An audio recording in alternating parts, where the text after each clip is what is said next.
it comes to buying a new car, French brands haven't exactly been top of mind. And the reason for that, certainly in the South African context, is that there's a perception that French cars are expensive to maintain and that parts are difficult to obtain. But as we found out with our Peugeot 308 HDI long-termer, the reality is quite different.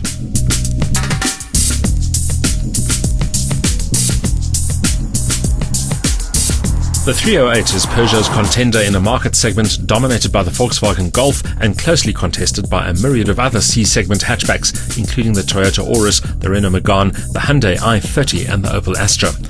The Peugeot has handsome, distinctive styling on its side, with a prominent front grille, smooth profile and muscular haunches some of the visual highlights. The spoked aluminium wheels, shod with low-profile Michelin rubber, add to the dynamic impression of the car. We received our long-term test car in April last year with just more than 1,500 kilometers on the clock, and since then it's been subjected to everything from the urban commute to long-distance holiday trips. The experience has been an eye-opener, with the 308 delivering a satisfying and enjoyable motoring experience at every level and in every application. Have we mentioned that this HDI-powered Peugeot with its 80 kilowatt 1.6-litre turbodiesel engine not only covers ground more rapidly than you'd expect, but does so while sipping fuel very frugally indeed. Life behind the wheel of the Peugeot 308 HDI has been a pleasant surprise. We particularly like the cabin, which is spacious and well equipped, and we've also been surprised by the performance because this may be a diesel, but it has a lot of get up and go. And not only that, but it's also surprisingly good when it comes to filling it up at the pumps. In town, we easily managed a consumption figure in the low 7 litres per 100 kilometre bracket, but on the open road that can dip below 6 for a 1,000 kilometre plus range on one tank.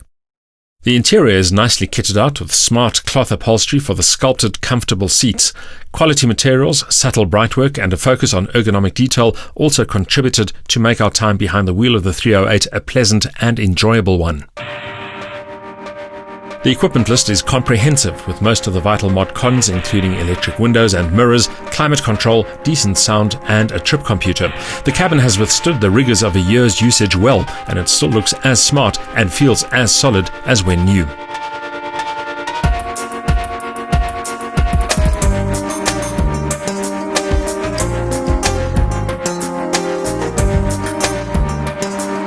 The Peugeot hasn't given us too many reasons for complaint.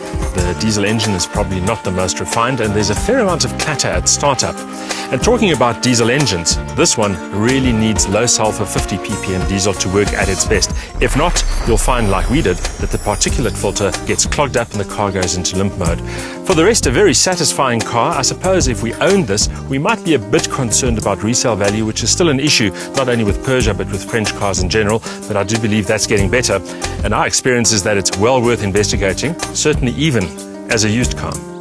The diesel fuel issue is one that would-be owners should take cognizance of. Finding and using low-sulfur diesel is vital for long-term longevity, but it's also important to drive the 308 HDI with some vigour at least some of the time. The diesel particulate filter is likely to foul up if the car is driven in stop-start conditions only, so the occasional blast on country roads is a must. Well, the Peugeot 308 HDI has certainly been one of the more surprising packages in our long-term garage, hasn't it? I think that's the word for it, surprising, because you look at it, it's a diesel, it's a hatchback, it's a city runabout, it shouldn't be anything really special.